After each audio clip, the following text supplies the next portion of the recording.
এটা আমার কানাডার স্টুডেন্ট ভিসা, আর এটা আমার ওয়াইফের ওপেন ওয়ার্ক পারমিট ভিসা। 26-27 দিনের মাঝে ভিসাটা আমরা পাই, আমি আর আমার ওয়াইফ।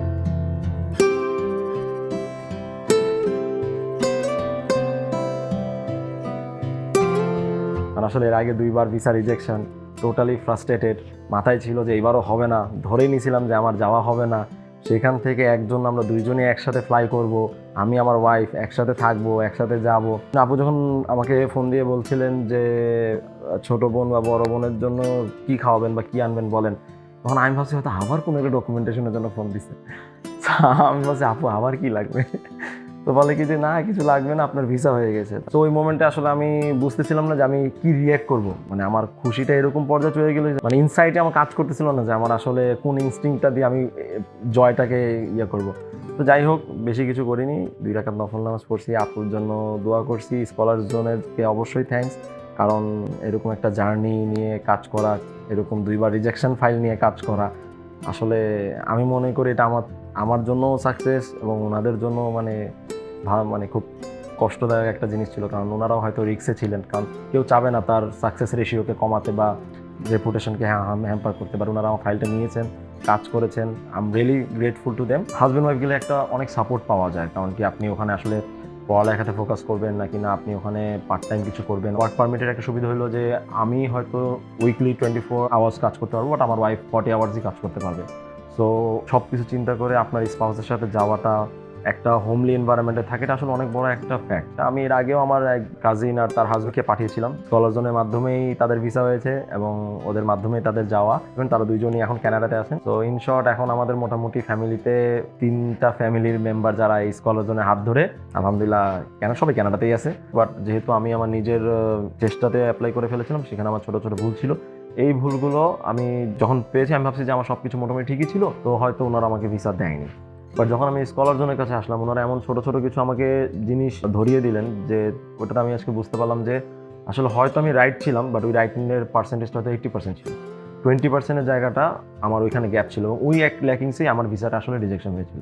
তো স্কলার জন্য ওটা নিয়ে পুরোপুরি কাজ করে আমাকে ডকুমেন্টেশন নিয়ে বারবার আমাকে এইটা সেইটা সেটা অনেক ডকুমেন্টেশন দিতে হয়েছে। সবচেয়ে বেস্ট লেগেছিল, মজার পার্ট ছিল আমার নিজেরই একটা ডকুমেন্টেশন। আমার মনে হয় মোটামুটি 10 থেকে 15 বার আমার রিভিশন ছিল, আমার ফ্রেন্ডের।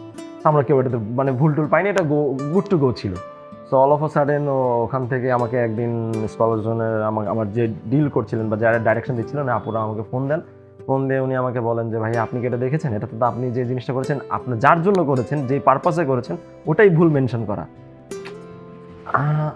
আমি ফোন পাওয়া ফার্স্টে বিলিভ করিনি, যখন আসলে ডকুমেন্টটা দেখলাম ওই ঠিক এক্স্যাক্টলি ওই পয়েন্টটা দেখলাম, তো তখন বুঝতে পারলাম যে আসলে ওরা ইচ অ্যান্ড এভরি লাইন ওনারা রিডিং দেন। দ্যাট মিনস আসলে মানে খুব ডিটেলসে জান। স্কলারদের সম্পর্কে জানা বলতে আমি ওনাদের একটা মানুষকে অবশ্যই আমি অ্যাপ্রিসিয়েট করব, যে ওনাদের যে আমি জানি না মার্কেটিং টিম বা যারাই আছেন যারা এই কাজটা করেন, কজ আমি ঘাটাঘাটি একটু শুরু করি, সার্চ করি, তার কিছুদিন পর থেকে আমার কাছে এজেন্সির অ্যাড আসা শুরু হয়। সো সবচেয়ে বেশি যে ভিডিওগুলো রিলসগুলো আমার কাছে আসে সেটা ছিল কি স্কলার জোনের। তো আমি দেখতাম একটা ইয়াং গাই, আমি ভাবতাম উনি হয়তো জব করেন। দেন আই ফিগার্ড আউট যে he is the CEO or the founder of scholar zone. এবং তখন আমি নিজে অবাক হয়ে যাই, ও মাই গড, এই ইয়াং ছেলে এরকম একটা মানে সাকসেস ভিডিও এত দিতে দিতে আমি তো ভাবতাম ও এমপ্লয়, বাট পরে শুনি উনি ওনার। আপনারা আমাদের অফিস ভিজিট করলে বুঝবেন ওনাদের পার্টিকুলারলি প্রত্যেকটা জিনিসের জন্য ডিপার্টমেন্ট আছে। ওটা তো আমি শখ ছিলাম, কারণ যেহেতু আমার কর্পোরেট ওয়ার্ল্ডে 9-10 বছরের মতো হয়ে গেছে, তো মোটামুটি একটা স্ট্রাকচার অর্গানাইজেশনে কেমন হায়ারার্কি থাকে বা কেমন চলে এটা আমি জানি। তো যাই হোক, তো ওইটা দেখে পরে আমি চিন্তা করলাম যে লেটস হ্যাভ আ লুক যে আসলে ওনারা কি করে না করে। পরে ওনাদের অফিসে আসলাম, সব কিছু করলাম, it's good, it's actually good. আমার পুরো জার্নিটা অ্যাকচুয়ালি ভালোই ছিল, মজারই ছিল।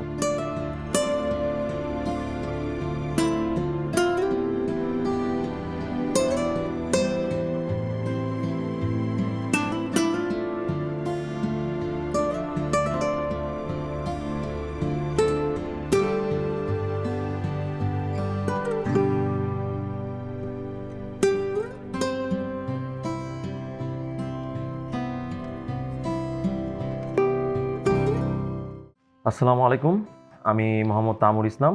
আমি ঢাকারই একজন বাসিন্দা, এখানেই আমার জন্ম, এখানে আমার বড় হয়ে ওঠা। আমার এসএসসি রেসিডেন্সিয়াল থেকে আর এইচএসসি ঢাকা সিটি কলেজ থেকে। এরপর আমি নর্থ সাউথ থেকে আমার বিবিএ করি।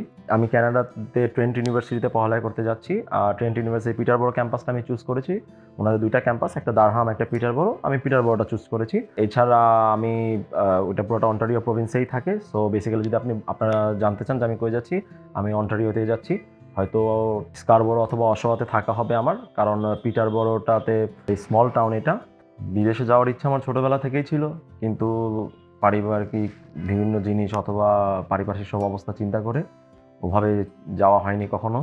গত 1.5-2 বছর ধরে সার্বিক পরিস্থিতি চিন্তা করছিলাম যে একটা ট্রাই দেওয়াই যায় দেশের বাইরে। এর মাঝখানে অনেক কিছু আপডেট হয়েছে, অনেক সুযোগ সুবিধা এসেছে, নতুন অনেক ফ্যাসিলিটিস এসেছে, প্রসেসগুলোর মধ্যে অনেক চেঞ্জেস এসেছে। তো এই সব নিয়ে গত 1.5 বছর আগে থেকে আমার মাথায় একটা প্ল্যান আসে যে আমি ট্রাই করব। তো যেহেতু আমি একটা পার্টিকুলার কাজ নিয়ে আগাচ্ছিলাম, সেই কারণে আমার হাতে সবগুলা কান্ট্রির অপশন ছিল না। সো আমার কাছে শুধু কানাডা আর ইউএসএরই অপশন ছিল। ওই মোমেন্টে যখন আমি ডিসাইড করি যে আমি বাইরে যাব, সবার ফার্স্ট যে কাজটা আমি করি, আমি আইএলটিএস দিই। আইএলটিএসে আমার স্কোর 6.5 আসে। বাংলাদেশে আমার প্রায় 9 বছর প্লাস ওয়ার্কিং এক্সপিরিয়েন্স অলরেডি হয়ে গিয়েছে। সো যখন আমি আমার নিজেকে বিল্ড আপ করছিলাম, নিজের ক্যারিয়ারের জন্য রেডি করছিলাম, নিজেকে গুছাচ্ছিলাম, তখন থেকে আমার একটা চিন্তা ছিল যে আমি একটা সিএক্সও লেভেলে একসময় বাংলাদেশে কোনো কোম্পানিকে লিড করব। কারণ আমি কেন জানি আমি বাংলাদেশের রাইট নাও যে যারাই বলেন আপনি যে এখন তো কোনো কোম্পানিতেই ফার্স্ট জেনারেশনরা নাই, ওনাদের সেকেন্ড জেনারেশনের কোম্পানিগুলোকে লিড দিচ্ছে। তো আমি মার্কেটিংয়ে পুরো আমার পড়ালেখা, মার্কেটিংয়ে আমার নিজের পুরো ক্যারিয়ার করা, এবং আমি ওই সেক্টরগুলো প্রত্যেকটাতেই টাচ করেছি, চেষ্টা করেছি। তো যে জায়গাগুলো ল্যাকিংস আমার কাছে নিজের কাছে মনে হয়েছিল যে আমার হয়তো কিছু লিডারশিপ ডিসিশন বা ধরেন কোম্পানির যে একটা ম্যানেজমেন্ট রোল বা ওই এইচআরের পার্টগুলো, এই জায়গাগুলোতে আমার মনে হচ্ছিলো যে আমার একটু গ্যাপ আছে। এই কারণে আমি প্লাস বিজনেসের কিছু পার্সপেক্টিভ, মডার্ন ওয়ার্ল্ডের পার্সপেক্টিভ, এই জিনিসগুলো নিয়ে জানার জন্য আমি বিজনেস ইনোভেশন কোর্সে মাস্টার্স অফ ম্যানেজমেন্টে ট্রেন্ট ইউনিভার্সিটিতে আমি যাওয়ার সিদ্ধান্ত নেই। যখন আমি এটা শেষ করব, আমার নিজের ভিতরে নিজের একটা কনফিডেন্স আছে যে আমি মার্কেটিং অথবা কোনো একটা ম্যানেজমেন্ট লাইনেই হোক, বাট আর ওদিকে কোনো কোম্পানি হোক, বাংলাদেশের কোনো কোম্পানি হোক, ইনশাল্লাহ আমি কোনো একটা সিএক্সএল লেভেল অবশ্যই অ্যাচিভ করব এবং ওভাবেই কোনো না কোনো কোম্পানিকে লিড করব। এটাই আমার টার্গেট। এইভাবেই আমি নিজেকে গড়েছি এবং আশা করি আল্লাহ আমার এই রাস্তায় আমাকে সাহায্য করবেন। আমি অনেকগুলো এজেন্সি ঘাটাঘাটি করি, অনেক জায়গাতেই যাই। তো আমার হাতে 2-1টা এজেন্সির অপশনই আমার কাছে বেস্ট লেগেছিল। ওর মাঝখানে একটা ছিল স্কলার জোন, বাট আমি তখনও তাদের কাছে আসিনি। আমি আমার এক ফ্রেন্ডের মাধ্যমে আমি নিজে অ্যাপ্লাই করি। সো নিজে অ্যাপ্লাই করতে গিয়ে আমরা 2বার রিজেকশন খাই। একবার আমার ফ্রেন্ড আমাকে না বলেই অ্যাপ্লাই করে, আরেকবার আমরা জেনেই অ্যাপ্লাই করি। সো বাট ইন টোটাল আমার 2বার রিজেকশন হয়ে যায়। তো তখন ওখানে নিজের করব, একটু টাকা কম খরচ হবে, একটু সেভ করব, করে ওটা নিয়ে যাবো, এই চিন্তা করতে গিয়ে আমার অ্যাকচুয়ালি ডাবল টাকা খরচ হয়েছে। এই শুরুতে যখন আমি ভার্সিটিতে অফার লেটার আনি, তখন আমি একটা স্কলারশিপ পেয়েছিলাম। বাট যেহেতু আমি আমার নিজে অ্যাপ্লাই করার কারণে রিজেকশন খেয়েছি, পরের যে আপডেটেড প্যাল আর যখন আমি আমার অফার লেটারটা আনি, তখন তারা আমার স্কলারশিপটাকে ক্যান্সেল করে দেয়। সো এটাই একটু দুঃখজনক। বাট তারপরও স্কলার জন্য আবার ট্রাই করেছিল যে যদি আমার এটাকে আবার করা যায়, বাট এটা আসলে হয়ে ওঠেনি, কারণ এটা অ্যাকচুয়ালি আমাদের কারো হাতে না, এটা ওনাদের ভার্সিটির একান্তই অথরিটি ডিসিশন। সো ফাইনালি এটা হয়নি। সো তখন মাঝখান দিয়ে খুবই ফ্রাস্ট্রেটেড ছিলাম, মন টোন একদম ভালো ছিল না, আর অ্যাপ্লাই করার ইচ্ছা ছিল না, সবই চলে গিয়েছিল। ডিউ টু আমার কিছু ডকুমেন্টস যেহেতু অলরেডি ওই সময় ডেফার করে আমি বা এফডিআরগুলোকে আমি আপডেট করে ওখানে ওই সময় চেঞ্জ করে ফেলেছিলাম, আমার হাতে ডিসেম্বর জানুয়ারি পর্যন্ত সময় ছিল। আমাদের বাংলাদেশে সবার সব কিছু রেডি থাকে না, যেটা ফ্র্যাঙ্কলি মানে আমি বলবো, আপনি যতই বলেন কারোই কোনো কিছু রেডি থাকে না, এগুলো রেডি করতে হয়। এই করার পিছনে অনেকটা একটা সময় লাগে। সো এই মোরালেস যে আপনার 1 বছর একটা টাইম লাগেই, যখন থেকে আপনি ড্রিম দেখবেন যে আপনি বিদেশ চলে যাবেন বা আপনি বাইরে পড়ালেখার জন্য চলে যাবেন। সো আমারও ওরকমই কিছু একটা লেগেছিল। বাট যেহেতু আমি আমার নিজের চেষ্টাতে অ্যাপ্লাই করে ফেলেছিলাম, সেখানে আমার ছোটো ছোটো ভুল ছিল। এই ভুলগুলো আমি যখন পেয়েছি, আমি ভাবছি যে আমার সব কিছু মোটামুটি ঠিকই ছিল, তো হয়তো ওনারা আমাকে ভিসা দেয়নি। বাট যখন আমি স্কলার জোনের কাছে আসলাম, ওনারা এমন ছোটো ছোটো কিছু আমাকে জিনিস ধরিয়ে দিলেন যে ওটাতে আমি আজকে বুঝতে পারলাম যে আসলে হয়তো আমি রাইট ছিলাম, বাট ওই রাইটিংয়ের পার্সেন্টেজটা হয়তো 80% ছিল। 20%-এর জায়গাটা আমার ওইখানে গ্যাপ ছিল, এবং ওই এক ল্যাকিংসেই আমার ভিসাটা আসলে রিজেকশন হয়েছিল। আমি খুবই ফ্রাস্ট্রেটেড ছিলাম। আমি যার সাথে কথা মানে স্কলার জোনেই আসছি, ওইটা ডিসাইডেড যে ওখানে দেখে করাবো। তো আসার পর আমি যে আমাকে ওনাদের তরফ থেকে যে রিপ্রেজেন্টেটিভ আমার সাথে কথা বলছিল না কেন, আমি খুবই ফ্রাস্ট্রেটেড ছিলাম যে আমার এই রেডি আছে, সব রেডি আছে, প্লিজ তাড়াতাড়ি আপনারা একটা অ্যাপ্লাই করেন, এরকম আমার হাতে সময় কম, জানুয়ারির মধ্যে আমাকে যেতে হবে, আমার জানুয়ারিতে ইনটেক। আমাকে ক্লাস ধরতে হবে, যদি ভিসা পাই, আর না পেলে না, এটা আমার লাস্ট ট্রাই, আর কিছু করব না, আর হবে না। মানে ইন শর্ট আমি ফুললি ফ্রাস্ট্রেটেড ছিলাম। সো ওনারা অনেকভাবে আমাকে কাম ডাউন করার খুবই চেষ্টা করেছে সব কিছুই। তারপরে ফাইনালি আমরা অ্যাপ্লাই করি। অ্যাপ্লিকেশন করার পর আসলে আমি খুব ডিটারমাইন ছিলাম যে আমি আর ফোন দিব না স্কলার জোনে, জানবো না আপডেট কি। তারপরও আমি 2বার ফোন দিয়েছি, কারণ কি আসলে অনেক কিছুই ম্যাটার করছিল, ডিসিশন অনেক কিছু, কারণ কি ক্লাস ছিল জানুয়ারি ফার্স্ট উইক থেকেই। তো তখন একদিন নর্মালি আমি আমার অফিস ওয়ার্কিং থেকে কলিগদের সাথে হাঁটতে হাঁটতে সামনে গিয়েছিলাম, একটু জাস্ট টি ব্রেক। তখন আমাকে স্কলার জোন থেকে ফোন আসে অলমোস্ট রাতের বেলায়। তখন আমাকে বলে যে আপনার ভিসাটা হয়েছে। 26-27 দিনের মাঝে আমাদের দুজনের ভিসাটা আমরা পাই, আমি আর আমার ওয়াইফ। এই আমাদের ভিসা। ফোনের ওই পার থেকে স্কলার জোন যে আপুটা আমার সাথে ডিল করছিলেন, উনি মানে খুবই খুশি ছিলেন, উনি হাসতেছিলেন, উনি খুব জয় ছিল। আর ফোনের এই পারে আমি আসলে খুব ঠান্ডার ছিলাম, কারণ আসলে এর আগে 2বার ভিসা রিজেকশন, টোটালি ফ্রাস্ট্রেটেড। মাথায় ছিল যে এইবারও হবে না, ধরেই নিয়েছিলাম যে আমার যাওয়া হবে না। সেখান থেকে আমরা দুইজনই একসাথে ফ্লাই করব, আমি আমার ওয়াইফ একসাথে থাকবো, একসাথে যাব। আসলে আমি টু বি ভেরি ফ্র্যাঙ্ক, আমি 2 থেকে 3 মিনিট আমি জাস্ট খুবই নর্মাল ছিলাম। আর উনি আপু যখন আমাকে ফোন দিয়ে বলছিলেন যে ছোট বোন বা বড় বোনের জন্য কি খাওয়াবেন বা কি আনবেন বলেন, তখন আমি ভাবছি হয়তো আবার কোনো একটা ডকুমেন্টেশনের জন্য ফোন দিছে। আমি বলছি আপু আবার কি লাগবে? তো বলে কি যে না কিছু লাগবে না, আপনার ভিসা হয়ে গেছে। তা আমি পরে আপু আমাকে বললো যে আগামীকাল আসেন অফিসে, সব দেখাচ্ছি। সো ওই মোমেন্টে আসলে আমি বুঝতেছিলাম না যে আমি কি রিয়্যাক্ট করব। মানে আমার খুশিটা এরকম পর্যায়ে চলে গেলো যে আমি রিয়াকশনটা আমি খুঁজে পাচ্ছিলাম না, যে আমার মানে ইনসাইটে আমার কাজ করতেছিল না যে আমার আসলে কোন ইনস্টিংক্টটা দিয়ে আমি জয়টাকে করব। তো যাই হোক, বেশি কিছু করিনি, 2 রাকাত নফল নামাজ পড়ছি, আপুর জন্য দোয়া করছি। স্কলার জোনেরকে অবশ্যই থ্যাঙ্কস, কারণ এরকম একটা জার্নি নিয়ে কাজ করা, এরকম 2বার রিজেকশন ফাইল নিয়ে কাজ করা, আসলে আমি মনে করি এটা আমার আমার জন্যও সাকসেস এবং ওনাদের জন্য মানে মানে খুব কষ্টদায়ক একটা জিনিস ছিল, কারণ ওনারাও হয়তো রিক্সে ছিলেন, কারণ কেউ চাবে না তার সাকসেস রেশিওকে কমাতে। এটা আমি আগে থেকেও জানতাম যে ওনাদের এ পর্যন্ত মানে রেশিও খুবই ভালো স্কলার জোনের, মানে স্টাডি বলেন বা ওপেন ওয়ার্ক পারমিট ভিসা বলেন, বোথ এন্ডে কম্বাইন্ড ভিসা রেশিওটা খুবই ভালো। সেই কারণে ওনাদের কাছে আসা, এবং ওই রেশিওতে আমিও এখন পড়ে গেলাম, কারণ আমারটাও সাকসেস। সো ওখান থেকেই আর কি আমার বাকিটা। আমি এর আগেও আমার এক স্কলার জন্য যখন রিসার্চ করেছি, আমি আমার কাজিন আর তার হাজবেন্ডকে পাঠিয়েছিলাম, তারা দুইজনই এখন কানাডাতে আছেন। স্কলার জনের মাধ্যমেই তাদের ভিসা হয়েছে এবং ওদের মাধ্যমেই তাদের যাওয়া। সো ইন শর্ট এখন আমাদের মোটামুটি ফ্যামিলিতে 3টা ফ্যামিলির মেম্বার যারা এই স্কলার জনের হাত ধরে আলহামদুলিল্লাহ সবাই কানাডাতেই আছে। কানাডা বলেন, ইউএসএ বলেন, সব জায়গাতে অ্যাকচুয়ালি স্পাউস ভিসা রেশিওটা খুবই কম। আমার যে সেকেন্ড রিজেকশন ছিল সেটাতে কিন্তু আমার স্পাউসের, আমার যে ওপেন ওয়ার্ক পারমিট আমার ওয়াইফের, ওইটা রিজেকশন আসে অনেক আগে, তার 2 দিন পর আমার আসে, যেটাও রেয়ার কেস ছিল। তো যাই হোক, বাট স্কলার জোনের চেষ্টায় আমি আমার ওয়াইফ দুজনেই পাই। এবং ওপেন ওয়ার্ক পারমিটের একটা সুবিধা হলো যে আমি হয়তো উইকলি 24 আওয়ার্স কাজ করতে পারবো, বাট আমার ওয়াইফ 40 আওয়ার্সই কাজ করতে পারবে। সো হাজব্যান্ড ওয়াইফ গেলে একটা অনেক সাপোর্ট পাওয়া যায়, কারণ কি আপনি ওখানে আসলে পড়ালেখাতে ফোকাস করবেন নাকি না আপনি ওখানে পার্ট টাইম কিছু করবেন অথবা সাপোর্ট দিবেন। ইনশর্ট বাংলাদেশ থেকে আমরা যারা যাই, খুব কম মানুষই আছে যে আমরা এই মাথায় রাখি না চিন্তা যে আমাকে আমার ফাইন্যান্সিয়াল সাপোর্টটা একটু ক্যারি করতে হবে। তো ওই ক্যারির জায়গা থেকে সব কিছু চিন্তা করে আপনার স্পাউসের সাথে যাওয়াটা, একইভাবে কোপ আপ করে ফেলা অথবা একটা হোমলি এনভায়রনমেন্টে থাকে, এটা আসলে অনেক বড় একটা ফ্যাক্ট। সো স্কলার জন্য ওটা নিয়ে পুরোপুরি কাজ করে আমাকে, হ্যাঁ বলবো, আমাকে অনেক ডকুমেন্টেশন নিয়ে বারবার আমাকে এইটা সেইটা সেটা অনেক ডকুমেন্টেশন দিতে হয়েছে। বাট ডোন্ট ওয়ারি, কারণ কি ওনারা আসলে আপনার ভিসাটা পাওয়ানোর জন্য বা আপনার ভালোর জন্য এই ডকুমেন্টেশনগুলো চায়। হয়তো আপনার মাঝে মাঝে বিরক্ত লাগতে পারে বা আপনার কাছে মনে হতে পারে এত কেন দিচ্ছে, অন্য এজেন্সি চায় না, বাট অ্যাকচুয়ালি ইটস গুড। আমি কখনো চিন্তা করি না আমার ওয়াইফের জন্য, যেহেতু আমি আমার ওয়াইফ দুজনে আমরা অ্যাপ্লাই করেছিলাম। তো আমি এসওপি নামটা সবসময় শুনেছি, বাট ওয়াইফের জন্য আলাদা করে এসওপি কাভার লেটার দেওয়া, এটা আমি কোনো এজেন্সির কাছেও শুনিনি, ইভেন আমিও দিইনি। সো ওনারা আমার ওয়াইফের জন্য আলাদা একটা কাভার লেটার লেখেন, ওইটাও খুব সুন্দর করে ওনারা এক্সপ্লেন করেন, আমার এসওপিটা আরও সুন্দর করে এক্সপ্লেন করেন। সো ইন টোটাল সব মিলে ওনারা অনেক কিছুই গুছিয়ে দিয়েছিলেন আমাকে। ডকুমেন্টেশন যদি ওনারা বারবার চানো বা নেনও, এটা আসলে আমাদের বেটারমেন্টের জন্যই। সো আমি বলবো যে ওই জায়গা থেকে ওনারা আসলে খুব ভালো। সবচেয়ে বেস্ট লেগেছিল, মজার পার্ট ছিল আমার নিজেরই একটা ডকুমেন্টেশন, আমার মনে হয় মোটামুটি 10 থেকে 15 বার আমার রিভিশন ছিল, আমার ফ্রেন্ডের। আমরা কেউ এটাতে মানে ভুল টুল পাইনি, এটা গুড টু গো ছিল। So all of a sudden ওখান থেকে আমাকে একদিন স্কলার জোনের আমার যে ডিল করছিলেন বা যারা ডাইরেকশন দিচ্ছিলেন, আপুরা আমাকে ফোন দেন। ফোন দিয়ে উনি আমাকে বলেন যে ভাই আপনি কি এটা দেখেছেন, এটাতে তো আপনি যে জিনিসটা করেছেন, আপনি যার জন্য করেছেন, যে পারপাসে করেছেন, ওটাই ভুল মেনশন করা।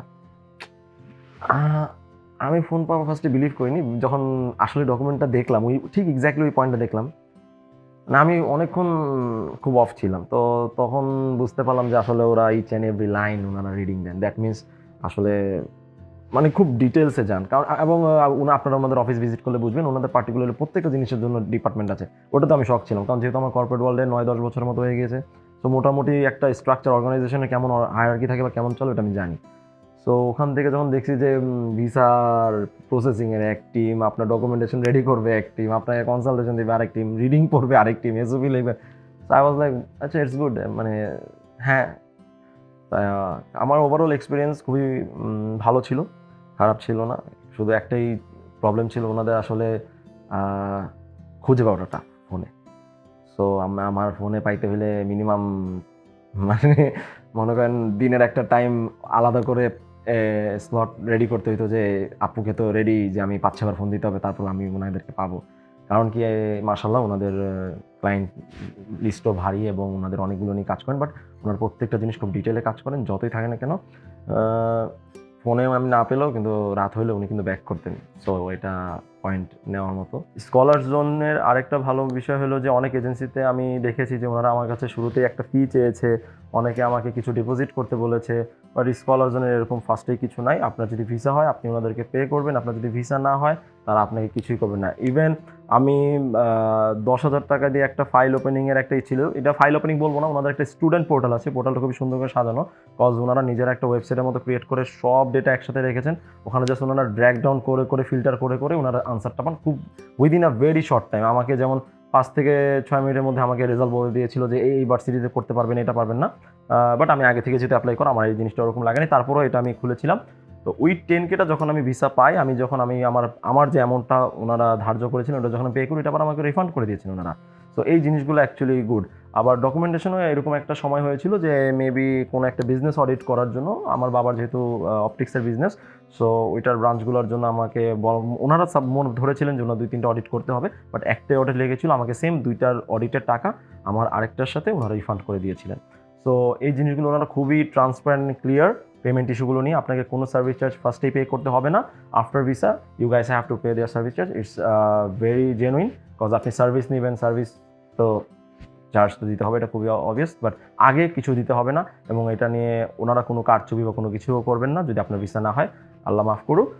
আর স্কলার জব সম্পর্কে জানা বলতে, আমি এটার জন্য আসলে আমি ওনাদের একটা মানুষকে অবশ্যই আমি অ্যাপ্রিসিয়েট করব, যে ওনাদের যে আমি জানি না মার্কেটিং টিম বা যারাই আছেন, যারা এই কাজটা করেন, কজ যখন আমি আইএলস নিয়ে ঘাটাঘাটি একটু শুরু করি, সার্চ করি, সো এখন ওয়ার্ল্ডটা পুরো এআইতে চলে, সো একটার সাথে আরেকটা খুব লিঙ্ক।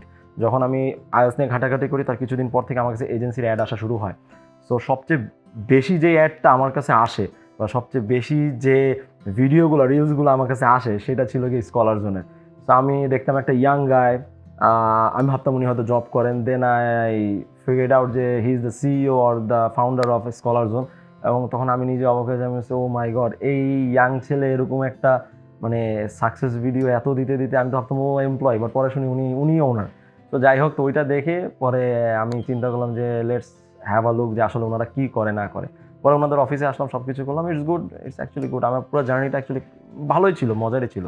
কারণ কি আমরা এমন না যে খুব প্রফেশনালভাবে আমি আসতাম যাইতাম, রোবোটিক না, সবসময় আসলে একদম আপনাদের রিসেপশনের জার্নি থেকে শুরু করে কাউন্সিলের সাথে মিটিং করে বের হওয়া পর্যন্ত সবাই একটা খুব ওয়ার্ম ওয়েলকাম মুডে থাকে, সবাই খুব ফান মুডে থাকে, সবাই খুব, কারণ end of the day target থাকে যাতে আপনি কাম থাকেন। সো ওদের মানে আসলে ওভারঅল মোটামুটি এটা আমি বলবো মানে বাংলাদেশে রাইট নাও টপ নচ। আমি দোয়া করি ওনারা সামনে আরও বড় হোক, আরও ভালো হোক এবং আরও মানুষজন জানুক ওনাদের সম্পর্কে। ইভেন আমি গতকালও গুলশানের স্কলার জোনের যে আপুর সাথে আমার ফার্স্ট কথা, এমন সাথে দেখা করে এসেছি যে আপু আর হয়তো দেখা হবে না, থ্যাংক ইউ সো মাচ, এই সেই। এবং ওনারা আজকে আমি আমার যে ডকুমেন্টসগুলো ওগুলো না নিতে আসা হলেও আমি আসতাম, কারণ আমি আশেপাশেই ছিলাম, আমি এখানে দিলাম, কারণ আসলে আমার জার্নির মেন পার্টি ওনারা। আমার জন্যই করা, আমার ওয়াইফের জন্যই করা, আমাদের দুইজনের জন্যই সব কিছু করা, বাট আসলে জার্নিটা ওনারা মানে সাজিয়ে দিয়েছেন, আমরা জাস্ট হাঁটছি। যারা হায়ার স্টাডির জন্য আপনারা এখনও এজেন্সি খুঁজছেন বা আপনারা চিন্তা করছেন যে কোথাও দেখবেন, আমি বলবো না যে স্কলার জোনের মাধ্যমেই করেন, বাট আমি বলবো অ্যাটলিস্ট এসে ওনাদের কাউন্সিলরের সাথে বা ওনাদের যারা রিপ্রেজেন্টেটিভ আছে ওনাদের সাথে একটা সিটিং দেন। কজ আপনি যখন একটা সিটিং দিবেন আপনি অনেক কিছু বুঝতে পারবেন, অনেক কিছু জানতে পারবেন, বাট আমার একটাই সাজেশন থাকবে যে আপনি যখন বসবেন কোনো কিছু লুকাবেন না, সব কিছু আপনার যা আছে, যা ডকুমেন্টস, যা রেডি আছে, আপনি কীরকম অবস্থা আছে সব আপনি প্রপারলি বলবেন, দেন স্কলার জোন আপনাকে প্রপারলি গাইড করতে পারবে। আদারওয়াইজ ওনাদের আপনি যখন কোনো কিছু হিডেন রাখবেন তখন এটা আসলে ভিসাতে ইম্প্যাক্ট করেই করে। সো আপনি যখন ওনাদের খুলে বলবেন ওনারা ইন ডিটেইলে আপনাকে সব হেল্প করবে।